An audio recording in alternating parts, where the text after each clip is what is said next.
Buenos días, ¿cómo les va? Bienvenidas a todas y a todos a esta conversación que vamos a mantener durante un tiempo aquí riojano, en este invierno que estamos transitando y en el marco del trayecto de formación para el concurso de ascenso 2024, con un invitado muy especial, Mario Porto, que es historiador.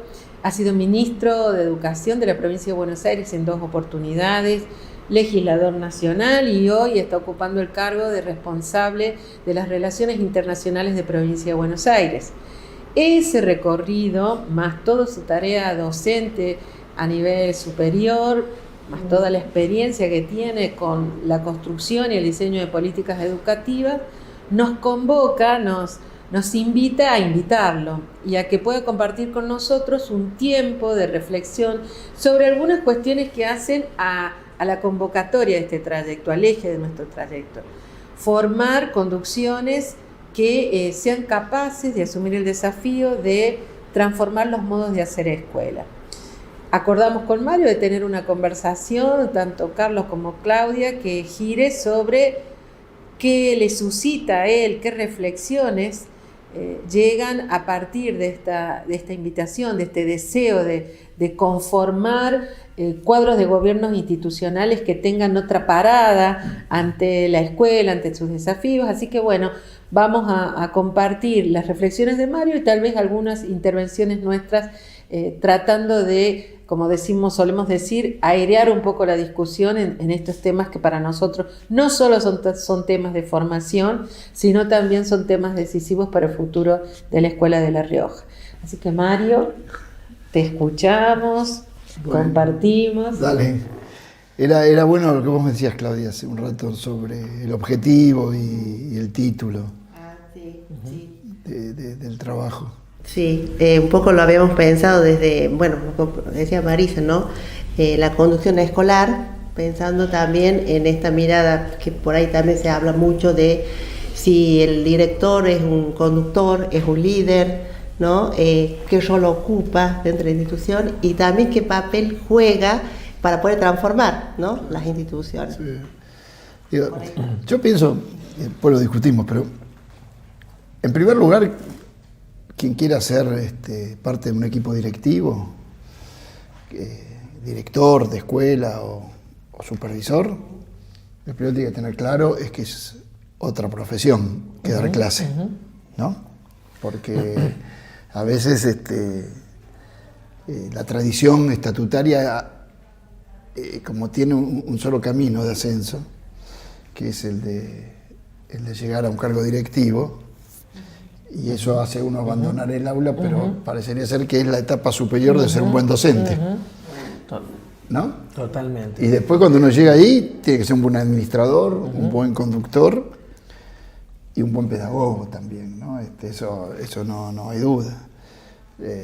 Yo lo pensaba como ministro, digo, ¿no?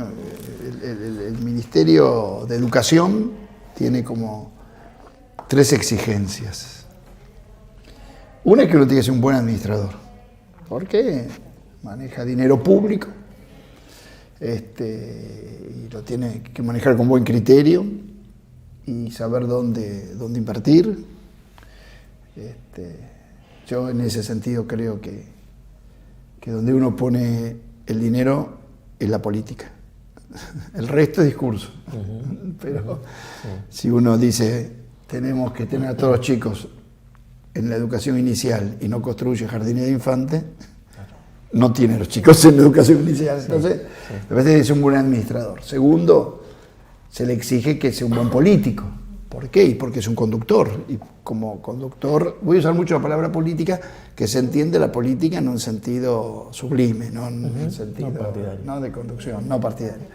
Y tiene que aunar intereses y armar equipo y relacionarse con la comunidad y con las familias y con las tensiones. Esa es una tarea muy importante. El tercer requisito que a un ministro le piden, y también se lo piden a un directorio y a un supervisor, es que sea un buen académico, o que sea un buen pedagogo, o un buen profesional, si ustedes quieren.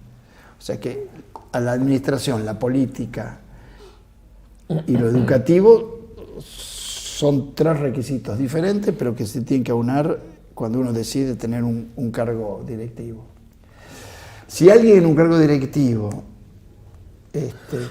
cree que solo lo pedagógico y abandona lo administrativo y las relaciones políticas, le va a ir limitado o le va a ir mal. También puede ocurrir al revés, que alguien abandone lo pedagógico y se dedique exclusivamente a lo administrativo, y ahí va a tener también un límite. Entonces, esa me parece que es la primera visión que uno tiene que tener. Y me parece muy bien la formación para los concursos, porque uno se va a dedicar a una tarea para la que no fue formado. Porque a uno lo formaron para ser un buen docente, no para ser un buen directivo. Y entonces siempre allí hay como una disyuntiva, ¿no? En cualquier cargo directivo, desde el ministro hasta el director de escuela. Pero digo, ¿cuál es la cualidad? Y la cualidad es mezclada de estas 3 cosas que yo dije. A veces uno dice, yo prefiero tener un buen administrador, aunque no sepa de pedagogía, y otro dice, prefiero un pedagogo, aunque no administre bien. Las 2 cosas traen dificultades. Pero es una tarea diferente. Sí. Y es una tarea jerárquica y orgánica a la vez, ¿no? Porque es una jerarquía dentro de una estructura. Claro, sí. Por momentos muy conservadora, donde la ocupación de ese cargo tiene desafíos, ¿no? Entonces, no nos prepararon para ser conductores de organizaciones, pero tampoco tenemos muy claro qué es ser parte de una conducción jerárquica orgánica. Orgánica, claro, exacto. Hay 2 o 3 cosas que me interesa plantear para... Una es que a las cualidades que yo dije antes hay que agregarle que tiene que ser alguien que sepa planificar y que sepa controlar, ¿no? O sea, que pueda diseñar un proyecto y que pueda monitorearlo, evaluar cómo está ese proyecto. Eso me parece que es un tema importante. La otra es tener autoridad democrática, porque ese es el otro gran tema, ¿no? Ni una autoridad que genere autoritarismo y por lo tanto niegue cualquier tipo de participación, ni el participacionismo que no genera decisiones, porque lo que se pide es tomar decisiones. Entonces a mí me parece que la autoridad democrática es un tema clave. Si después quieren lo desglosamos, pero digo, tiro una idea, esto de gobernar dialogando, ¿no? Pero gobernar dialogando implica diálogo real, gobernar consultando, pero consultas reales, no formales, y después tomar decisiones. Lo segundo, lo que Marisa plantea, me parece clave, lo orgánico, porque uno forma parte de un sistema. Y acá tiene un tema que después si quieren lo planteamos, que es el tema de si queremos tener mayor autonomía en el sistema o mayor centralización. Yo prefiero descentralizar y tener más autonomía. Tengo esa concepción del Estado, pero cada cual piensa distinto tal vez, pero digo, yo prefiero un gobierno que centralice la estrategia de la política educativa, que ejecute descentralizadamente y que le permita a las escuelas tener su propio proyecto dentro del sistema. No en la anarquía, sino dentro del sistema. Y ahí está el papel de la supervisión, ¿no? Que no es una supervisión disciplinaria, sino que es una supervisión del desarrollo de un proyecto, aun cuando a veces tiene que tomar medidas de tipo de control disciplinario, de irregularidades, ¿no? O de aplicación de la normativa. Me parece que si uno solo es supervisor para aplicar normativas, se queda vacío de pedagogía. Tampoco se puede pensar lo pedagógico en una situación no orgánica, anárquica, porque eso no va a funcionar. Entonces, cuando yo digo autonomía, cuando digo autoridad democrática. Cuando digo autonomía dentro de un sistema, no autonomía independizada del sistema. Entonces, esos dos temas me parece que son son importantes.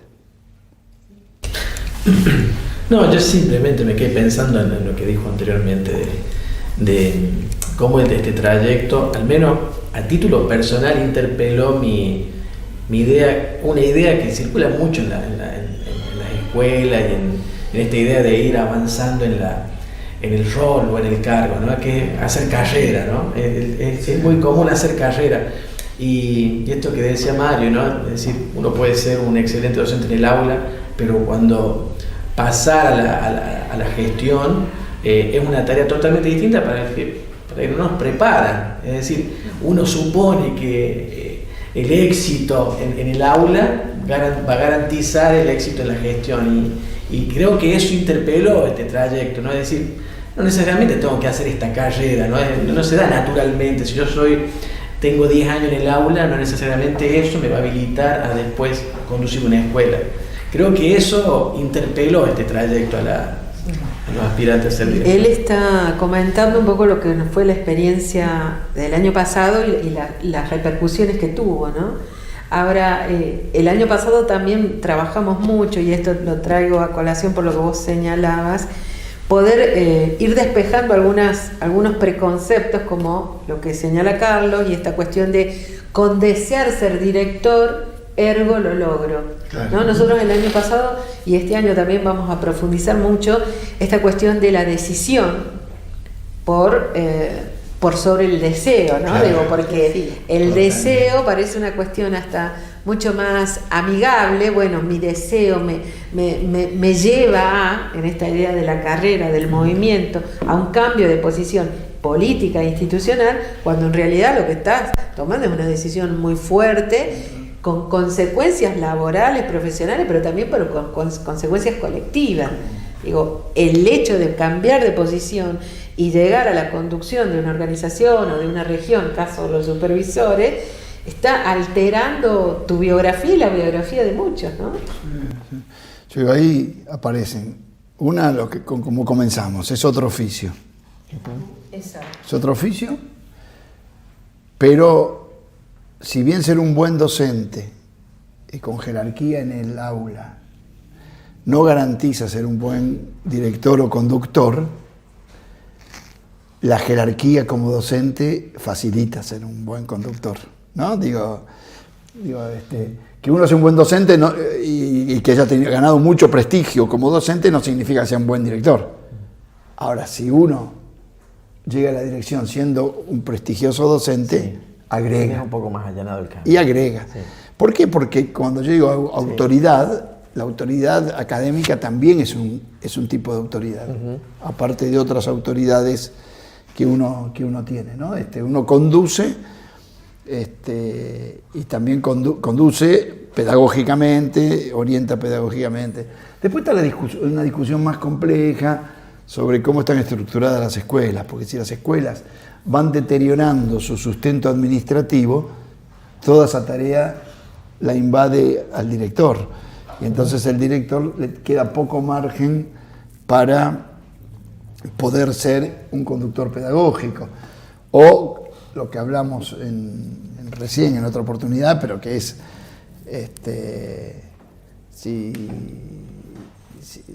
el director está encerrado en tantos problemas que no puede ocuparse de la conducción pedagógica, y que es lógico, ¿no? Porque si hay un baño roto, es un problema muy serio, un baño roto que no te deja pensar cómo enseñar ciencias naturales, ¿no? Entonces, esa tarea de conducción me parece que es clave.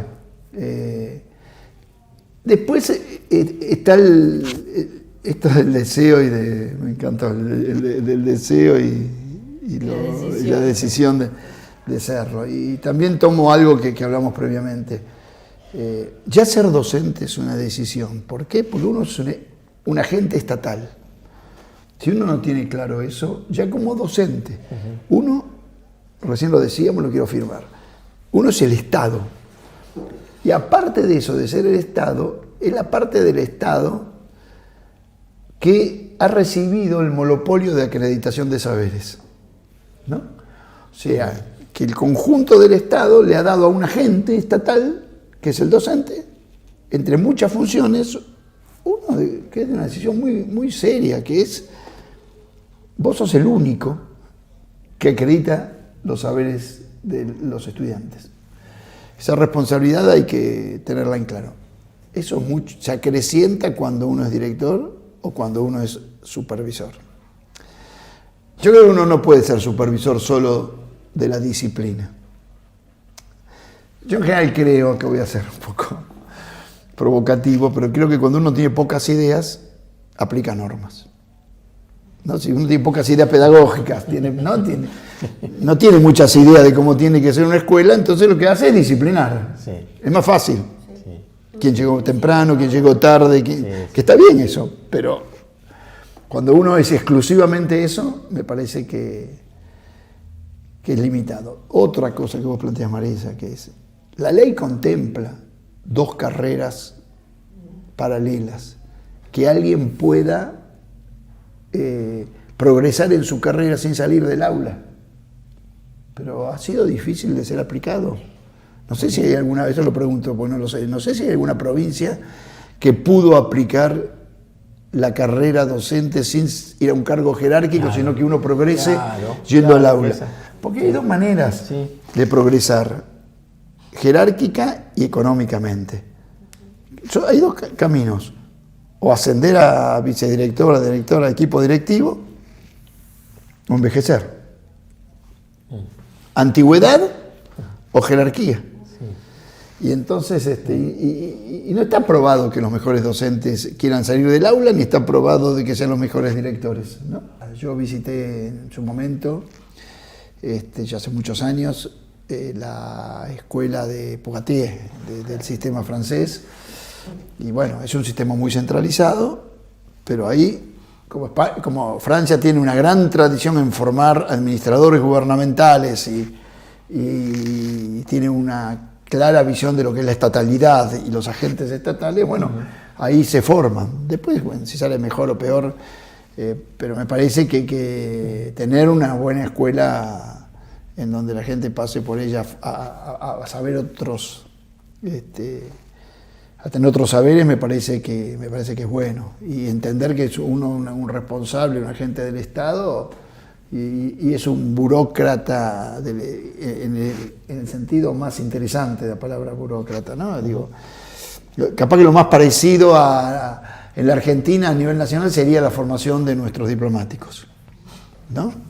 Que es un posgrado para otra tarea, ¿no? Una tarea novedosa, pero que necesita de la formación de base que uno tiene. Así que la aplicación de la ley me parece que es interesante ahí, la verdad es que fue muy, muy dificultosa. Y tener alternativas a la antigüedad y a la jerarquía me parece también interesante. Y lo último, el argumento que se utiliza más para defender la antigüedad es el tema de que la antigüedad es capacitación en servicio, ¿no? Que es discutible, pero es el argumento que usan más quienes la defienden la antigüedad. Capaz que no está mal, es original decir, no, alguien que estuvo 15 años dando clase, bueno, ha dado capacitación en servicio. El tema es que no sea la única alternativa, ¿no?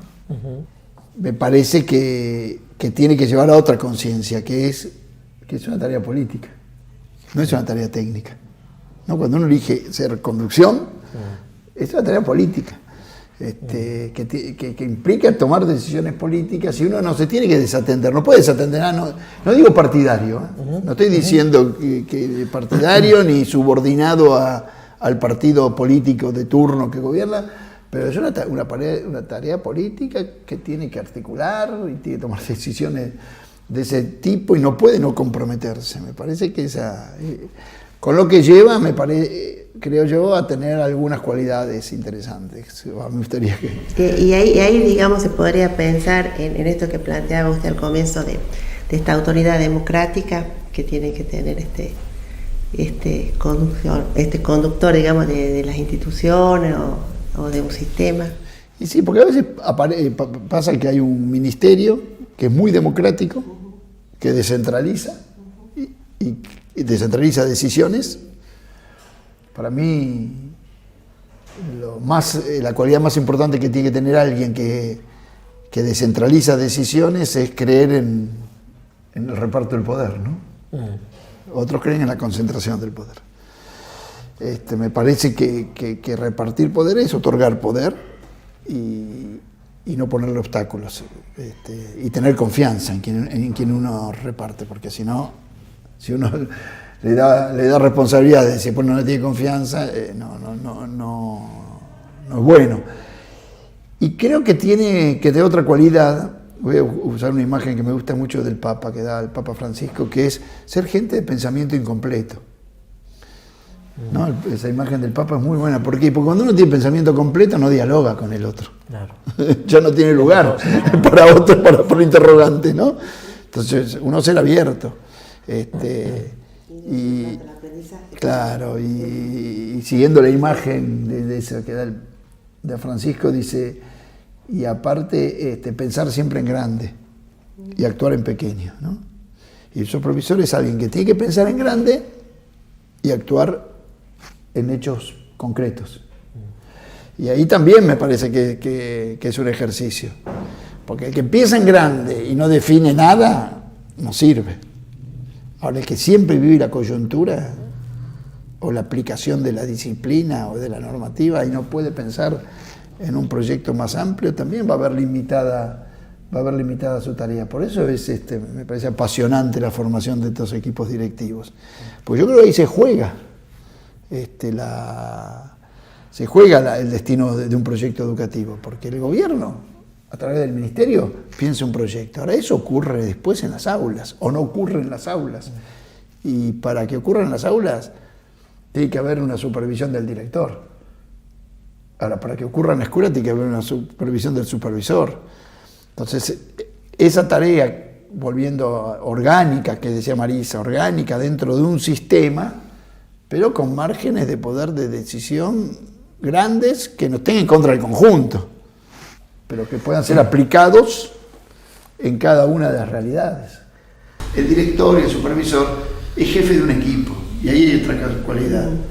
Hay que trabajar en equipo, creer en trabajar en equipo, democráticamente. Cuando digo democráticamente es no el asambleísmo, pero sí una autoridad que escucha, y una autoridad que consulta, y una autoridad que puede ver contextos y que tiene un proyecto claro, y que puede ser un proyecto con gran autonomía dentro de un sistema. Me parece que por ahí va la habilidad, y eso es liderazgo también, ¿no? Sin liderazgo es muy difícil llevar transformaciones educativas, y esa es la otra pregunta que nos hacemos, ¿no? ¿Cuánta transformación el sistema está dispuesto a soportar? ¿No? ¿Cuánta innovación está dispuesto a soportar? Porque la verdad es que la hipótesis de creer que una institución como la escuela secundaria, hecha para seleccionar, se transforma en una institución que tiene que garantizar la obligatoriedad del ciclo, y no la transformamos, o sea que la misma institución que seleccionaba ahora es muy difícil que eso ocurra si no repensamos lo institucional. Ahora, ¿hasta cuándo, hasta dónde estamos teniendo o seleccionando directores y supervisores dispuestos a innovar, a cambiar, a institucionalizar, aunque deterioren nuestro poder? Porque a veces hay que hacer reformas que deterioran nuestro poder, pero uno tiene que hacer reformas no pensando en uno, sino pensando en el sistema.